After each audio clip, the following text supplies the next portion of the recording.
मुझे लगता है बहुत सारी युवा ऑडियंस यहाँ बैठी है। हाँ, तो मित्रों के प्रकार पढ़ देता हूँ मैं आपके लिए। क्या है कि पहले जब कभी हम बीमार होते थे सुप्रियो जी, तो एक डॉक्टर साहब के पास जाते थे, चाहे सर्दी जुकाम हो, चाहे बुखार हो, किसी भी किस्म की हो, हमारी सारी की सारी व्यवस्था एक डॉक्टर साहब कर देते थे। लेकिन आज की तारीख में दाईं आंख के लिए हमें दूसरे डॉक्टर के पास जाना पड़ता है, बाईं के लिए दूसरे के पास जाना पड़ता है, दाएं पैर की हड्डी के लिए कोई दूसरा डॉक्टर हो, बाएं पैर की हड्डी के लिए कोई दूसरा डॉक्टर है। मतलब हमारी जैसे जैसे तकनीकी विकास होता जा रहा है, वैसे वैसे ही हमारी विशेषज्ञता भी बढ़ती जा रही है। पहले हम किराने की दुकान पे गए और एक काउंटर पे खड़े होकर हमको सारी चीजें मिल जाती थी। आज की तारीख में भैया मॉल हो गए, ठीक है, आपको अलग अलग काउंटर से सामान उठाना पड़ता है, अब एक काउंटर पे आपका पेमेंट होता है। करेक्ट। ऐसे ही पहले जब मित्र हुआ करते थे हमारे, तो वो क्या होते थे कि भाई मित्र है मतलब मित्र है। लेकिन अब चूंकि तकनीकी विकास हुआ है तो मित्रों के भी आकार प्रकार में परिवर्तन होने लगा है और मित्रों की भी कई किस्म की कैटेगरीज होने लगी हैं। तो वो कितनी कैटेगरीज हैं मैं वो आपको बता रहा हूं। सबसे पहले मैं मित्र बता दूं कि मित्र क्या होता है। मन को त्राण यानी कष्ट से मुक्त करने वाले को मित्र कहा जाता है। किंतु देश काल परिस्थितियों के अनुसार सिर्फ भाषा ही नहीं, हमारे भाव भी बदलते हैं। बदले हुए परिवेश में हम ये कह सकते हैं कि जो हमारे तन को प्राण से मुक्त करे, अर्थात जो हमारे प्राण ले ले, वो मित्र होता है। मित्र की कई प्रजातियां होती हैं। ज्योतिष में जैसे 9 ग्रह 12 राशियां होती हैं, कुंडली में इन सभी ग्रहों और राशियों का अपना विशेष स्थान और महत्व होता है। साहिबान ध्यान रखिएगा कि हमारी कुंडली का अच्छा बुरा होना इन्हीं ग्रहों की चाल और उनके प्लेसमेंट पर निर्भर करता है। वैसे ही हमारे मित्र भी होते हैं बिल्कुल भिन्न गति, भिन्न प्रकृति और स्वभाव वाले। मित्रों की चाल ही हमारी गति, सुगति या दुर्गति का कारण होती है। इसलिए आपकी सुविधा के लिए मित्रों के कुछ प्रमुख प्रकारों को यहां उल्लेखित करता हूं।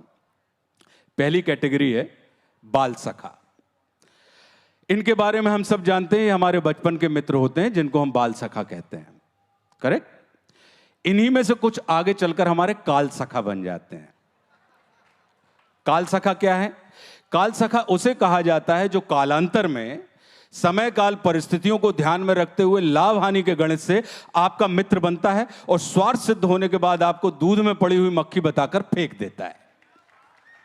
काल सखा मित्रता के लिए काल के जैसा भी होता है। वो मित्र को समाप्त करने के साथ साथ मित्रता को भी लील लेता है और उसे उद्रस्त करने के बाद डकार भी नहीं लेता। फिर होता है पाल सखा। ये वे मित्र हैं जिनके पालन पोषण की जिम्मेदारी हमारी होती है। मनोज भैया आपके पास बहुत होंगे ऐसे। ये वे मित्र हैं जिनके पालन पोषण की जिम्मेदारी हमारी होती है। ये हमारे सोकर उठने से पहले हमारे सामने उपस्थित हो जाते हैं और हमारे सोने तक ये हमारे सामने उपस्थित रहते हैं। आपके द्वारा दुत्कारे जाने, भगाए जाने का बुरा नहीं मानते। ये मान अपमान से ऊपर उठे हुए होते हैं, लगभग वीतरागी अवस्था को प्राप्त कर चुके होते हैं। फिर चौथी कैटेगरी है ढाल सखा। ये हमारे लिए ढाल के जैसा काम करते हैं। हमारी तरफ आने वाली हर विसंगति को ये अपने ऊपर झेल लेते हैं। आप इन्हें स्वयं के कुकर्मों का रक्षक मान सकते हैं। हम कितनी ही शिट क्यों ना करें, ये हमें धुलाने का काम तत्परता से करते हैं। आप इन्हें अपनी मम्मी का सब्स्टिट्यूट भी मान सकते हैं। फिर होता है जाल सखा। ये आपके इर्द गिर्द जाल बिछाने का काम करते हैं। सखा ही होते हैं क्या? हाँ, सखा, जाल सखा। ये सखा की कैटेगरी, जैसे हमने बताया ना कि दाएं पैर का डॉक्टर अलग है और बाएं का अलग है, और पैर में भी घुटने का अलग है और एड़ी का अलग है। ऐसे ही मित्रों की कैटेगरी है। ये आपके इर्द गिर्द जाल बिछाने का काम करते हैं जिससे आप स्वयं को फंसा हुआ महसूस करें और इनके द्वारा आप बंधन मुक्त हो जाएंगे, इस आशा से भरे रहें। किंतु ये आपको एक जाल से निकालकर दूसरे जाल में फंसा देते हैं। ये मूलतः जालसाज होते हैं। स्मरण रखिए, साज यानी वाद्य यंत्र जो बजता है, और साजिंदे मतलब वाद्य यंत्र को बजाने वाले। तो कुल मिलाकर ये मित्र आपको या आपकी बजाते रहते हैं। सबके पास होंगे ऐसे। फिर होते हैं हाल सखा। अब आज की तारीख में मीडिया बहुत बढ़ गया है, सोशल मीडिया, तो ये नई प्रजाति पैदा होती है। ये वो हैं जो हर हाल में सबसे पहले आपका हाल पूछते हैं, आपकी पूरी जानकारी जन्म प्रमाण पत्र से लेकर आधार कार्ड तक अपने पास होने का दावा करते हैं। इन्हें आपकी समस्या के उपचार में नहीं, इन्हें आपकी समस्या के प्रचार में रुचि होती है। प्रचार ही उपचार है कि मंत्र का ये जुनून की हद तक पालन करते हैं, जिसके कारण संसार को यह भ्रम उत्पन्न हो जाता है कि सिर्फ ये ही आपके सबसे ज्यादा सगे वाले हैं। आप अपने जन्मदिन से लेकर उठावना तक आप इन्हें नहीं, इनके संदेशों को इंस्टाग्राम से लेकर सोशल मीडिया के हर उस प्लेटफॉर्म पर पाएंगे जिसमें संसार इनको नोटिस कर ले। क्यों? क्योंकि इन्हें आपसे नहीं, आपकी दुनिया से अधिक मतलब होता है। यह बेहद खतरनाक रिश्ता होता है, इससे बच पाना भगवान के लिए भी कभी कभी बहुत मुश्किल हो जाता है। फिर होता है चाल सखा।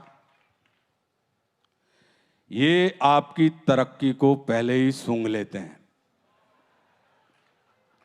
इन्हें पता होता है कि अब आपकी चाल बढ़ने वाली है, इसलिए ये आपको तभी पकड़ लेते हैं जब आप दौड़ने से पहले वार्म अप की प्रक्रिया में होते हैं।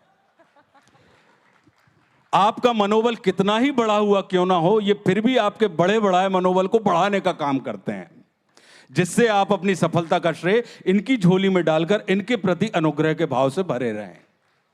मूलतः ये चलती गाड़ी में लपक कर चढ़ने में विश्वास रखते हैं, और यदि किसी कारणवश आपकी चलती हुई गाड़ी कुछ समय के लिए रुक जाए तो ये आपकी गाड़ी को छोड़कर दूसरी चलती गाड़ी में लपक कर चढ़ने में देर नहीं करते।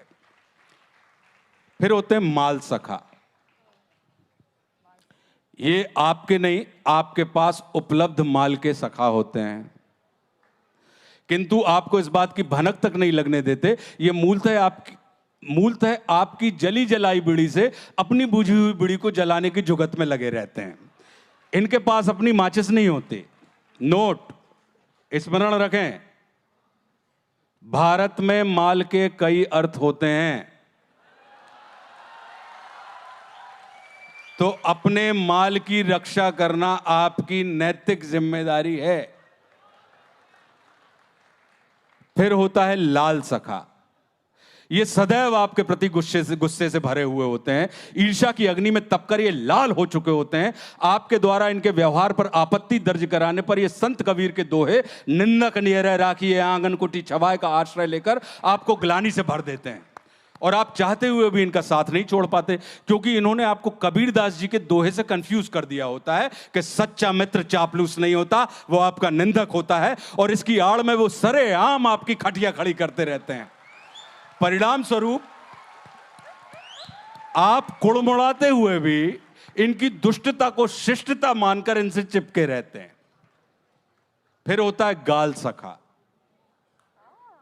गाल सखा, ये सिर्फ आपके पक्ष में गाल बजाने का काम करते हैं। धोखे से यदि आपने दिन को रात कह दिया है तो ये तुरंत सूर्य को चंद्रमा बताने लगेंगे, और इतना कि एक समय बाद आपको स्वयं लगने लगेगा कि तपता हुआ सूरज स्वयं शीतल चंद्रमा है। फिर होता है टाल सखा। ये आपको या आपसे संबंधित किसी भी बात को टालने में महारथी होते हैं। ये सिर्फ आपको टहलाने में विश्वास रखते हैं। ये टहला कर आपको थका डालते हैं, किंतु इनकी कला ये होती है कि आप अब मिलेगा की चक्कर में गोल गोल इनके चक्कर लगाते रहते हैं, और अंत में चकराकर आपके प्राण पखेरु उड़ जाते हैं। किंतु एक अच्छी बात यह है कि आपके जीते जी जो संभावनाएं संसार को आप में दिखाई नहीं देती थी, आपके मरने के बाद आपका टाल सखा उन्हीं सद्गुणों को संसार के सामने प्रकट करके आपको एक अच्छे सर्वगुण संपन्न कार्यकर्ता के रूप में स्थापित कर देता है।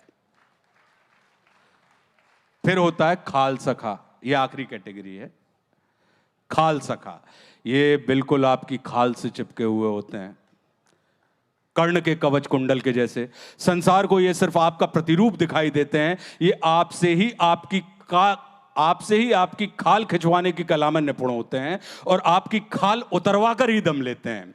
यदि आप दुनिया के सबसे बड़े कंजूस हैं, तब भी ये आपको अपनी बातों से दानवीर कर्ण के जैसा महसूस करवाते हैं, ताकि आप भावावेश में अपने हाथों से अपनी खाल खींचकर किसी और को दान कर दें और अंत में मारे जाएं। मित्रों की और भी कई उप प्रजातियां हैं, जैसे परम मित्र, चरम मित्र, नरम मित्र, गरम मित्र, शरम मित्र, भरम मित्र, मरम मित्र इत्यादि। चूंकि हम मित्रों को बहुत महत्व देते हैं इनके, इसलिए इनके आकार पर नहीं, इनके प्रकार पर हमें दृष्टि डालनी चाहिए। स्मरण रखिए, मित्रता एक विचार है, इसे व्यक्ति मानने की भूल ना करें। मित्रता एक विचार है, इसे व्यक्ति मानने की भूल ना करें। इसलिए व्यक्तियों से मिले हुए कटु अनुभवों को लेकर मित्रता रूपी विचार के प्रति करवाहट से ना भरें, क्योंकि मंत्र और मित्र ये दोनों ही हमारे मन को त्राण से मुक्त करते हैं।